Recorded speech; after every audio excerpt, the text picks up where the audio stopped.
Good evening.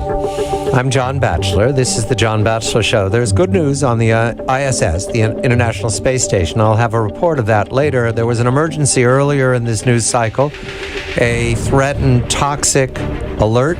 It came to telemetry. However, the proverb here, for those of us who are moms and dads, is that working together is better than fighting. And on the space station within these last hours, Roscosmos, the Russians, and NASA, the Americans, worked together in the face of a threat in low Earth orbit. On Earth, the threat is the Americans and the Russians. We turn now to a threat in Hong Kong. Interestingly, this is a threat to democracy, the same sort of threat we see in Ukraine, for example, or in Eastern Europe. This threat, however, is launched by the so-called boss of Hong Kong, C.Y. Leung, who's made a speech in these last hours, saying that the protests came very close to degenerating into anarchy. He is offering this formula. Growth, that is money, is better than democracy. Gordon Chang of Forbes.com joins me. Gordon, C.Y. Leung. That's a cynical thing to say. It's the formula that we've argued these last 20 years the Chinese Communist Party dictatorship has used. We'll give you growth, you give me obedience. But the growth is going away. So C.Y. Leung is using an old formula. Will it work? Well, it certainly won't work because, first of all, he's wrong. I mean, there's no dichotomy between democracy and economic growth. Matter of fact, if you look at things, there is a positive correlation.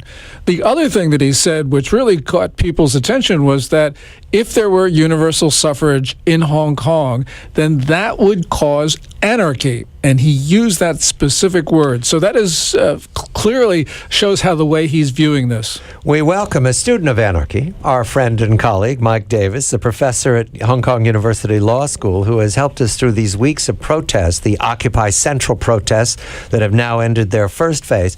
Mike, a very good morning to you in Hong Kong. C.Y. Leung's speech looks to be threatening. Was it heard that way by the people of Hong Kong? I think what it does is it conveys a message that he is spot on with the central government, with the mainland government. He goes to great pains to say the very same things that you can read in the mainland supporting newspapers and so on. He's famous, of course, earlier for saying that if all people had to vote, then the poor people in Hong Kong would ruin Hong Kong's economy. So not a very communist message, but probably one the communist leaders would agree with. Yeah, C.Y. Leung is a reputation for no independence at all from Beijing. You know, essentially, Beijing speaks and then he actually mouths it in Hong Kong. So, I'm not really surprised by that. But what do you think the reaction will be going forward, as this is clearly going to be discussed all the way up to 2017, which is the election for the next chief executive? How are Hong Kong people going to view this? Yeah, well, it's clearly going to be of debating points. He made a statement the other day actually saying that students, when they have a slogan that Hong Kong shall resolve Hong Kong problems, that did not conform with the Constitution. And that kind of shows that he has no concept that Hong Kong has autonomy. He keeps saying that a high degree of autonomy, which Beijing says, is not full autonomy. And then he uses that as a reason to not defend Hong Kong's autonomy at all. Of course, students shouting a slogan is just an example of not anything that threatens Hong Kong.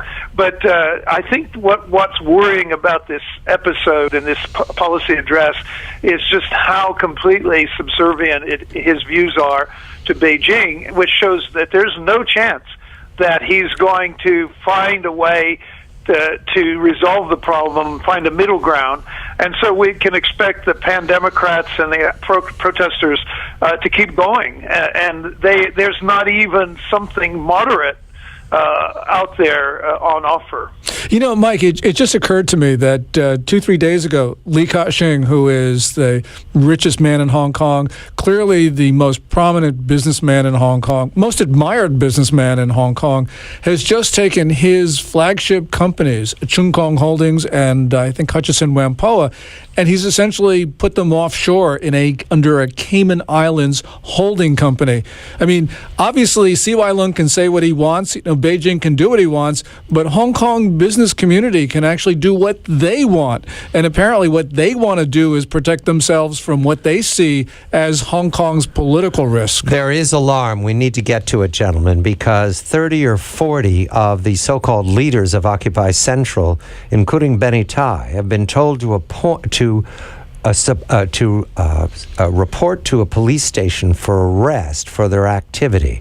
Mike, is this understood as a direct threat that they're going to be marched to jail as a Nobel Peace Prize winner is in jail on the mainland? Well, no. They're probably, when they show up, and some have already, they will be booked and then they will be released. They're refusing to post bail. Whenever they're told there's a bail, they refuse it. But then the government seems to back down, the police seem to back down, and then they're released even though they don't post bail. I guess the underlying question behind all of this is, what is the point? Just how far are they going to go with arresting protesters? There's literally thousands that they have records they've kept on. They would be able to identify, and obviously that would fill the jails. But that the message, if they overreach in this regard, will be a very hardline sort of approach of intimidation. So actually, in their own interest, they'd be wise to moderate the use of the law courts for their political objectives. Hey, Mike, here's a suggestion for what you can do in a couple months. You can just have 500,000 people in Hong Kong show up at the Central Police Headquarters, turn themselves in, and demand to be imprisoned. How do you like that? Sounds like a good one. I had a conversation with Martin Lee recently, and he was suggesting that if they keep going, they're going to have the problem for them is going to be too many people under arrest. So we'll see what happens. The protesters, these leaders of the protests, however, under threat from a regime that does brutalize its own people. Is there a considered a sizable risk of that happening to these men and women? Well, not so far. I mean, the mainland government has been content over the years. I mean, the fact that they didn't send the PLA in during 79 days of occupation of the streets shows that there's certainly some reluctance on the mainland to directly take these kinds of steps. So what they're doing is operating through the Hong Kong government. But this, of course, comes at a price, because now the Hong Kong government has no credibility with the people, because it's seen as a kind of being overly subservient, let's say, to the mainland government and not representing Hong Kong interests as an autonomy idea would suggest. So there's a price to pay if they, even through the Hong Kong government, use these kind of intimidating tactics. So, Mike, what does the protest movement do from here going forward? I understand that one of the more prominent pan-Democrats in Ledgecote, the legislature, has decided to resign to force an election, which would then raise all these issues. But what else are activists thinking of doing in the next couple of weeks or months? Well, on February 1st, they're planning a march. And so just today, you have to get a statement of no objection from the police. It's not exactly like a permit, but it functions like a permit. You notify the police when you want to march and where you want to march, and you then have some discussions with them, and they either issue a statement or do nothing. As long as they don't object, then the march is legal. Right now, the protesters are orienting more towards doing legal marches, not unlike the Occupy movement, because there is some recognition that the public gets sort of, protest fatigue when they use civil disobedience only. So I think there's a mood to try to diversify their strategies. And one would be also, that's been widely advocated, is to have boycotts of those kinds of businessmen that are speaking up for the regime. Actually, Li Ka-shing was one that was kind of reluctant to say much about it. He's commented a couple times, but not in that kind of political barnstorming that some businessmen have done.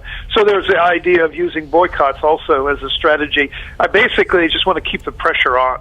Gordon, quickly, Britain has commented. What did they say? Britain said that Beijing's plan for the 2017 election is a good one, and the pan-Democrats should accept it.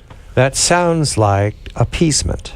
It's worse than appeasement. I mean, words have not been invented to describe this. Mike Davis of the University of Hong Kong Law School, Gordon Chang of Forbes.com. The story continues: the protest for democracy in Hong Kong against a dictatorship. I'm John Batchelor. This is The John Batchelor Show.